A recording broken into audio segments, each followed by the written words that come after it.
Broadcasting from Millvale Studios, you are listening to Funny Money on the River's Edge Network. I'm your host, Tom Henry, and with us tonight is our producer, Tom Benoit. Good to see you again, Tom. Good to see you too. So tonight we're going to talk about biotechs. And, you know, biotech companies are different than pharmaceutical companies, although they often get mixed up because they both make drugs. But biotechs do crazy things. I guess the difference between a biotech and a pharmaceutical is that biotech companies work on manipulation of DNA. And it can be very difficult to make the actual drug that they make.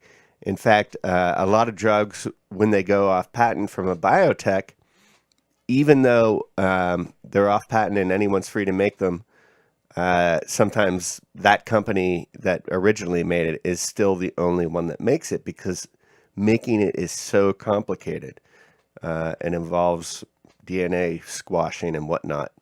So I want to talk about the first one, which is which is a big name in the stock market and has been for a while. It's Amgen.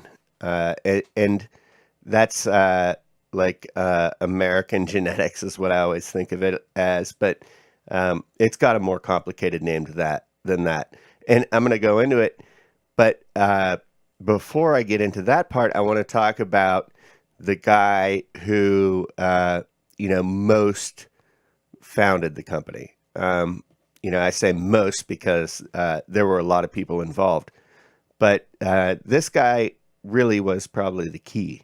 He was the first CEO, chairman of the board, and president. So I want to talk about George Blatz Rathman.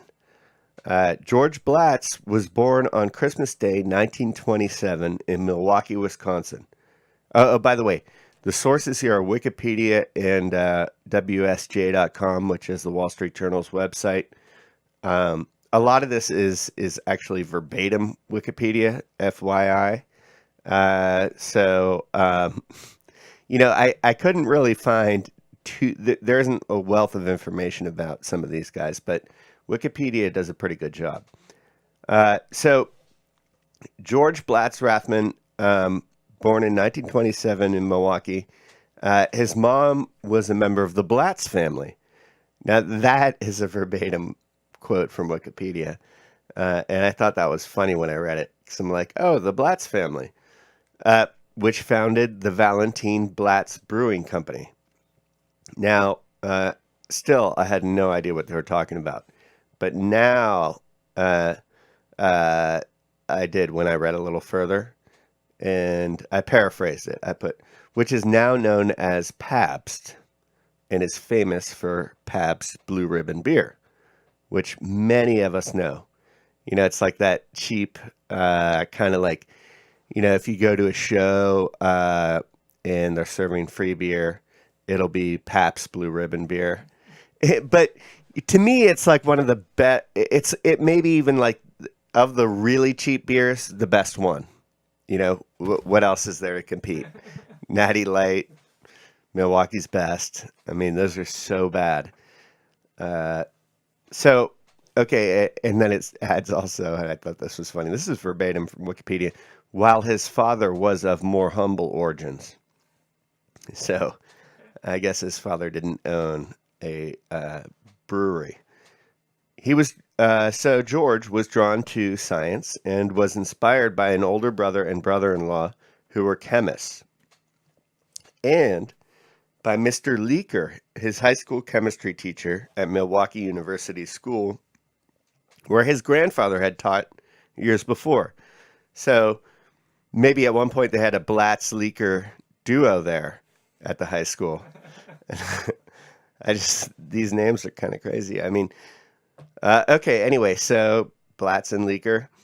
All right, so George had originally planned to attend medical school, and while he's in high school, before switching to physical chemistry. Okay, maybe he did that in college. And he obtained a BS degree in physical chemistry at Northwestern University in 3 years.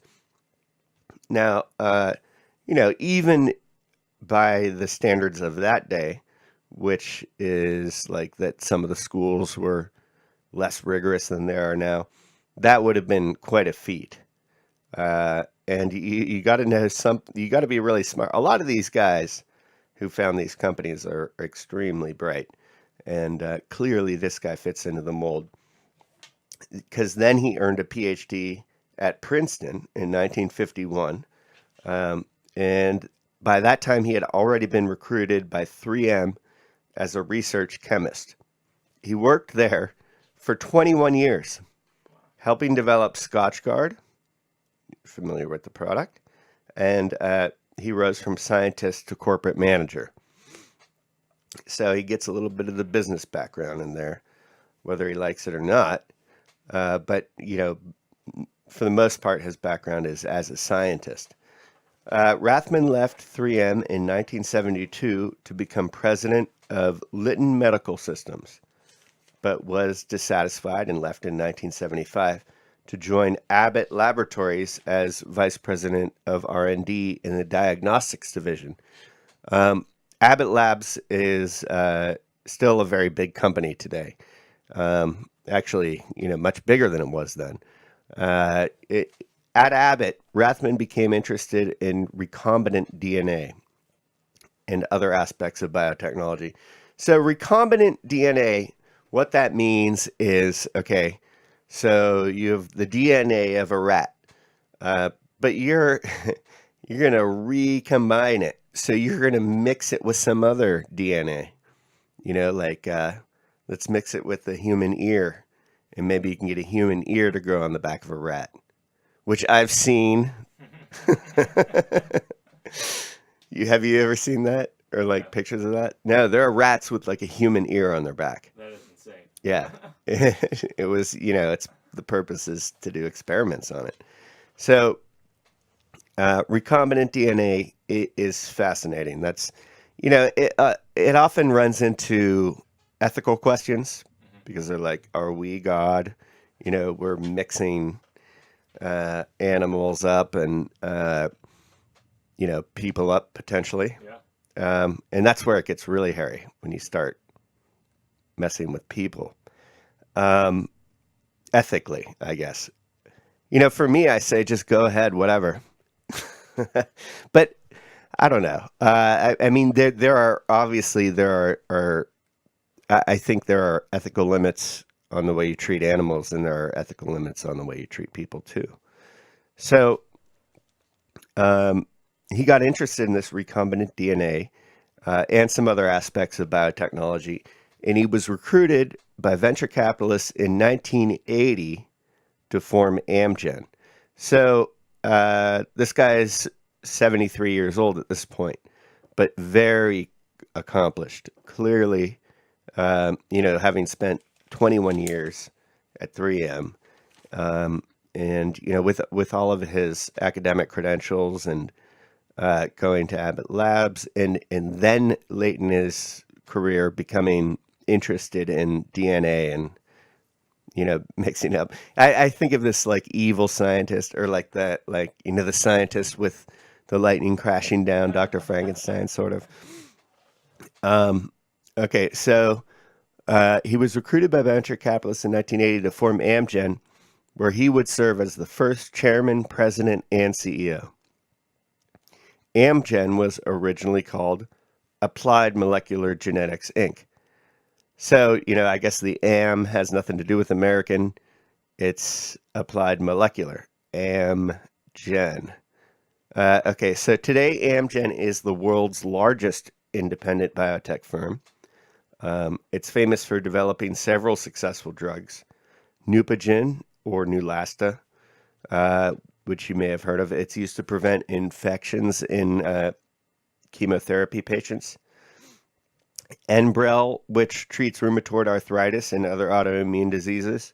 And Epigen and Aranesp, which treat anemia resulting from chronic kidney disease and myelodysplasia from the treatment of cancer. So all of these, or the vast majority of drugs that Amgen develops, are for cancer-related treatment. And that fits very well into biotech, into manipulation of genes, because cancer is sort of like a genetic disorder in the sense that your cells go haywire and they're doing something they're not supposed to do, keep reproducing. So you kind of need this type of company to address it, in my opinion. But there are a lot of other ways being addressed. I mean, chemo itself is not a biotech treatment, for example. So at any rate, it's a great company, and it's proved a lot. And it's proved that it has the ability to continue to develop drugs. Even though George Blatz Rathman is no longer with them, his spirit endures. So right now, in phase 1, they have 15 drugs. Now, let me tell you, so like, when I say phase 1, phase 2, and phase 3, phase 1 is the first stage, like when they have a drug that's been approved by the FDA just to develop. Like, it has some promise. It may or may not work. Now, phase 2, they have more rigorous testing. So you have to test on animals and show that the drug has some benefit to animals. All right. Now, phase 3 is where you're actually allowed to test on human subjects. And at that point, it's pretty much, if something gets approved phase 3, it's pretty much a go. So I want to tell you that they have 15 phase 1s and 7 phase 2s. So I'm kind of excited about those more than phase 3, which are kind of, all of their drugs are phase 3 because they've all been human experimented on. So in the phase 2, 3 are exciting. There's an anti-inflammatory one, a multiple myeloma one, and an anti-heart attack one. Now, sometimes, like the heart attack thing, was originally, a try at cancer, but through experimentation, they found that it was effective in reducing the likelihood of a recurrent heart attack in patients. So, a lot of times when you develop a drug, you find out it's actually better at doing something else than what it was originally intended to do. So that's the case with the heart attack one. Multiple myeloma, if you don't know, that's like cancer in your bone marrow, which is it's like related to leukemia, blood cancer. So, and it's very bad. You really don't want that one. Really painful. So, anything they could develop to treat that and worked would be really good. So with something like this is like investing in a movie studio in the sense that you don't really know what they're going to come up with next, but you have some indications. You can tell the movie's in production, and you can guess whether they're going to be hits or not. Now, and you also know that their track record, and in Amgen's case, the track record is very good. So, Amgen itself has a PE of 15.51. So, price to earnings is 15.51, meaning that if you took the price of the stock, one share of stock, and divided it by the earnings that share made, it's 15.5 times. The dividend is 2.96%. Nothing to scoff at. That's a good dividend. Return on invested capital for 1 year, 12.24%. not bad. I normally I like stocks that have a higher return on invested capital percent than the PE, just a little rule of thumb. But in this case, it's only a little below. So look at other factors too. The dividend is a plus. No net debt. That's a huge plus. And now here's an even bigger plus. Earnings are expected to grow 27.4% from the previous year. Now that means the 2016 earnings, because the fourth quarter of 2016 has not yet been released. So we're comparing 2016 to 2015, not 2016 to 2017, which is still an open blue sky. But if you buy it and the quarter is really good, then the stock will do well. And then there are other issues that currently with the Trump administration that we need to address regarding Amgen, and that is there going to be a repeal of Obamacare? If so, how much of a repeal? Is it going to be an entire thing, or are we going to go back to how things were, before Obamacare, or are we going to go into some completely new space with a new bill? But at any rate, Obamacare was generally good for Amgen because it did increase their sales. You can imagine if more people have health insurance, then they have more access to drugs, and Amgen makes these. Okay, so another one is a change in patent laws. Now, Trump has alluded to this in his campaign that maybe he's going to get the patent rule changed to maybe he'll make it right now. If you produce a drug and you patent it, you've got 13 years at least to enjoy your patent without any competition. But if you make some minor adjustments to it, you can extend the patent. So you can get up to like 22 years all on your own with no competition, and then you can charge whatever you want, like Skrelly. But there are always, even without having a direct competitor who can make the exact same drug, you'll have competitors who can make drugs that treat the exact same thing and treat it, it's a different drug, but maybe that treatment is better. So you still do have competition to address. But Trump sort of made some noise about maybe changing the duration of the patent. That would be obviously negative for Amgen. So another one is they manufacture, when they do the actual production, they do a lot of it overseas. And Trump has made reference to taxing overseas products when they come back into the United States. All three of those things are negatives for Amgen.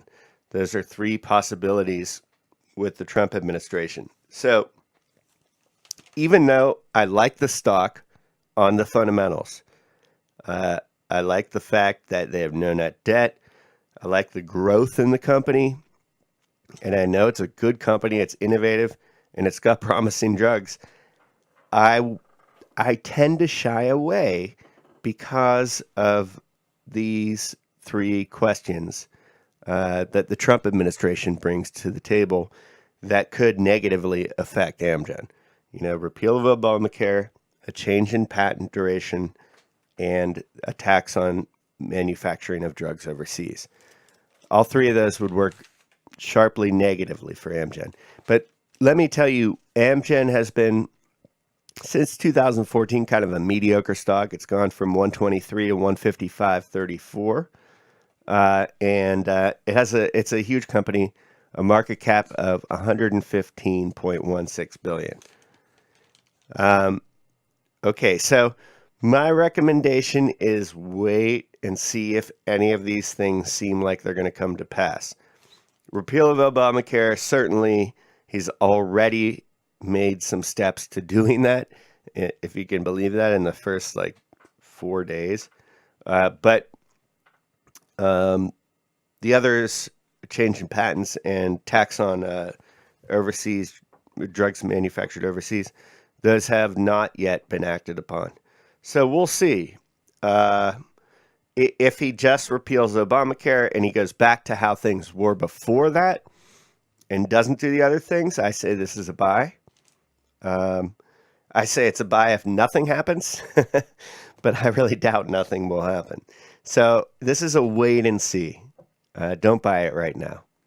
All right, but we've got another exciting one to talk about. And after the break, we're going to talk about Celgene, which is an amazing story.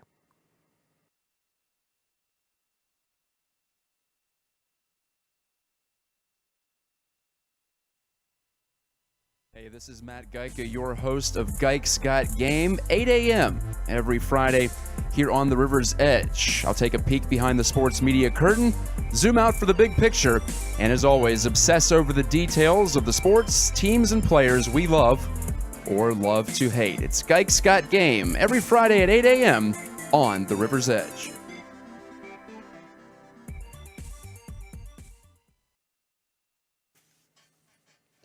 Okay, and welcome back.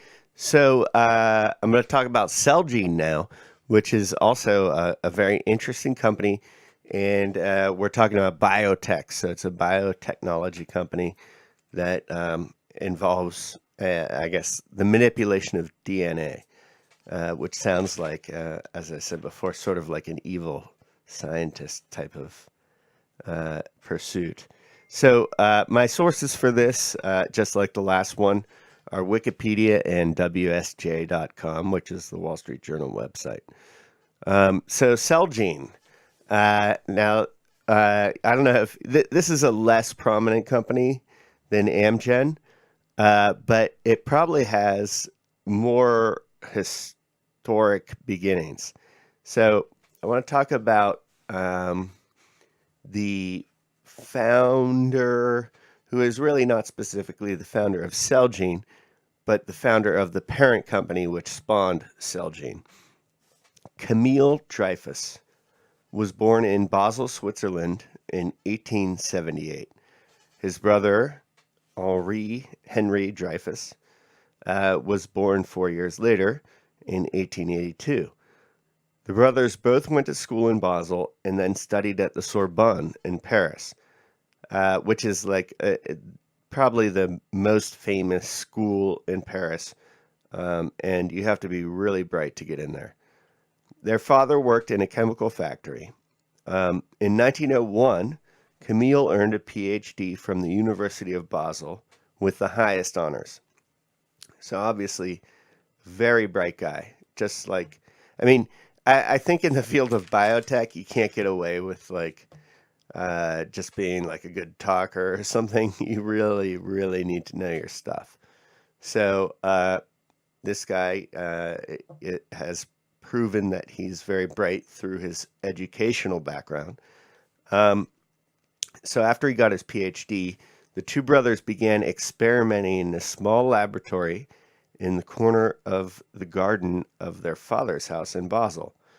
So again, it starts, it's like, ha ha ha, two guys doing little experiments in the garden. Their first achievement was to develop synthetic indigo dyes. And those dyes were used, for clothing mostly. In 1908, the two brothers turned to developing cellulose acetate. The initial goal was to create a safe and non-flammable alternative to celluloid. Celluloid, if you've ever heard the term before, you might relate it in your mind to film. The early film was celluloid, like what they would use in movies. So like all those like movies where they didn't have any talking, they were celluloid. Now the problem with celluloid is that it was really highly flammable. So very often the film would bust out in fire or melt, and you would see it on the screen melt. So they were trying to make a safe version of that. It was also celluloid used in photography too back then. So by 1910, they had perfected something else: aircraft dope. Now, nobody, like, I was like, what? Aircraft dope? But it's like, they're already high in the sky. They don't need to get any higher. So it turns out like aircraft dope is this stuff that you put on the wings of the aircraft to prevent them from like getting all wet and corroding, and also makes it harder for them to catch on fire. So, okay, so they had perfected that. That was really good, actually, for back then. In 1912, they had also perfected fireproof celluloid, and so they set up a factory to produce the fireproof celluloid. Not only did film companies buy from them, but also the German government. So it's like the same substance that they use for the aircraft dope is what they use for the celluloid. So the German government bought from them for airplanes and zeppelins. If you don't know what a zeppelin is, it's a blimp, like an early blimp. And it's like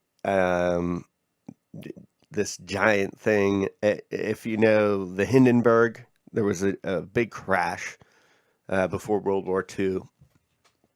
And it was filled with hydrogen, and it exploded really badly. But so, you know, if you think of the band Led Zeppelin, this is what they're talking about.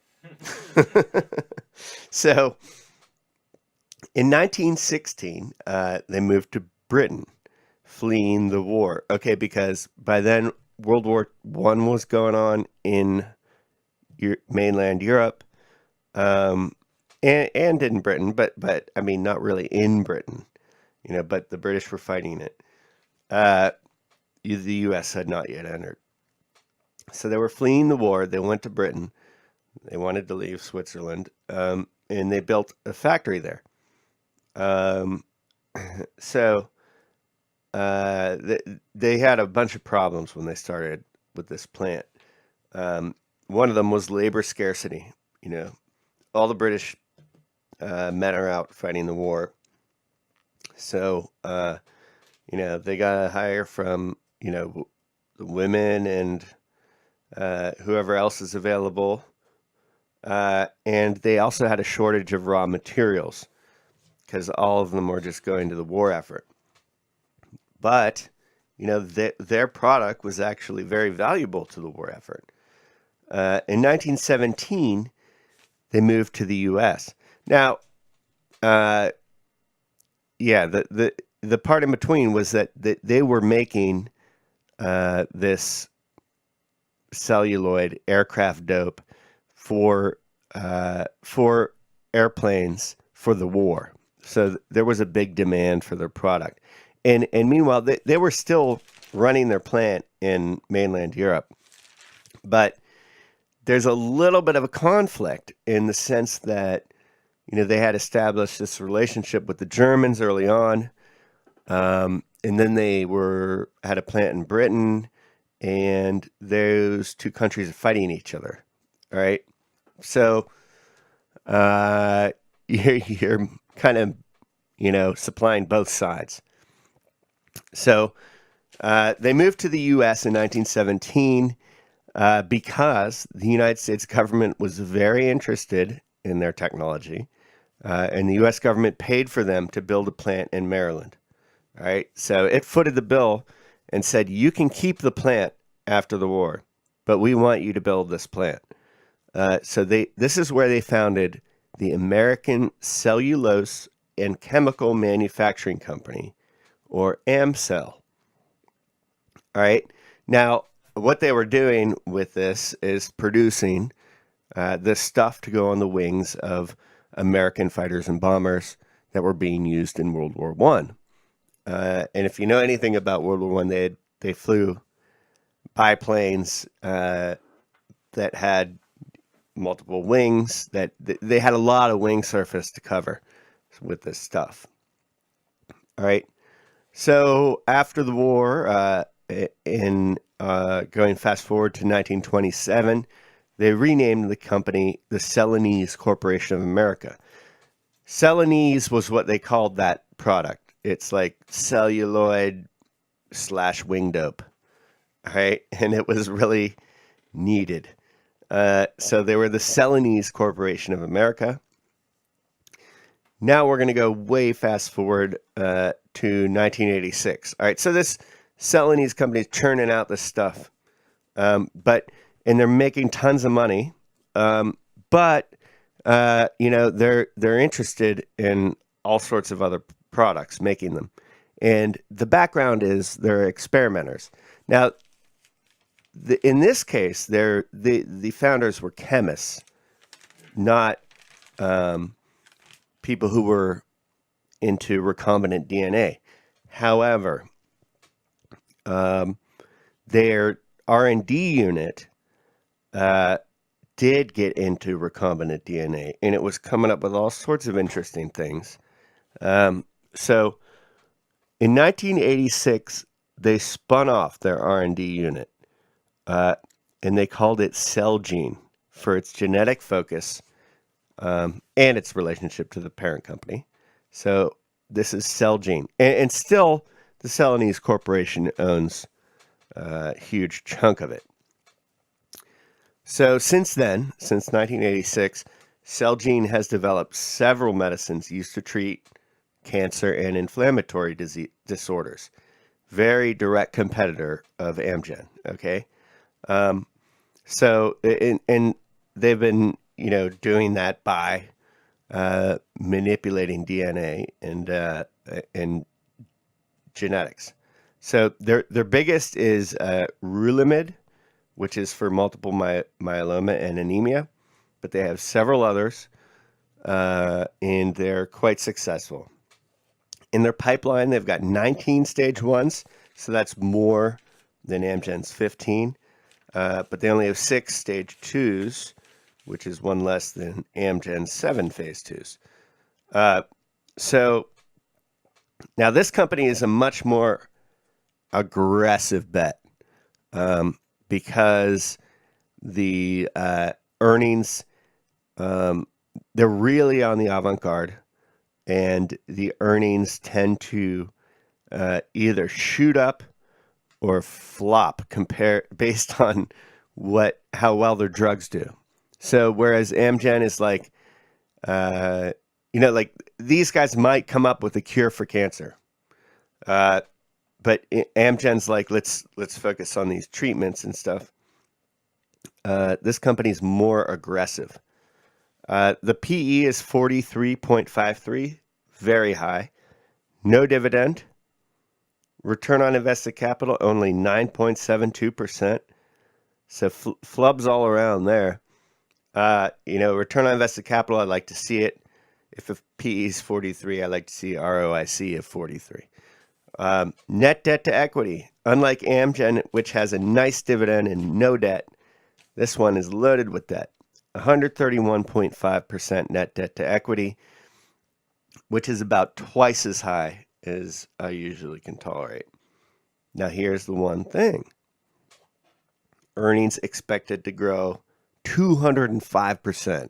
So insane growth. And that's why the market values it so highly.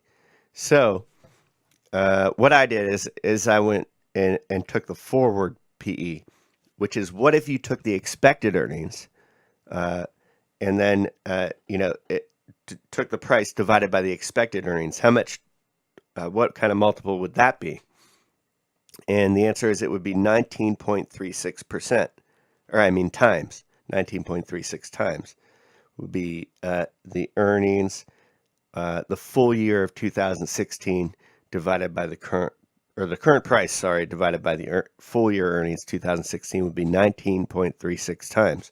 So much more reasonable than 43.53 times. However, that's still looking low for the ROIC, which is only 9.72%. Also, it's a real gamble. If you know a thing or two about these drugs, or if you're like on top of this and you read articles early on, so you know what the efficacy of some of these Celgene drugs is going to be like, then by all means, go for it if you know they're going to be good. Otherwise, stay away. For me, this is just too risky. It's like playing roulette at the casino. I don't like it, and the Trump risks also affect them, but not as much because this one is so much more dependent on how good the drugs are that they develop. But they've been doing a very good job.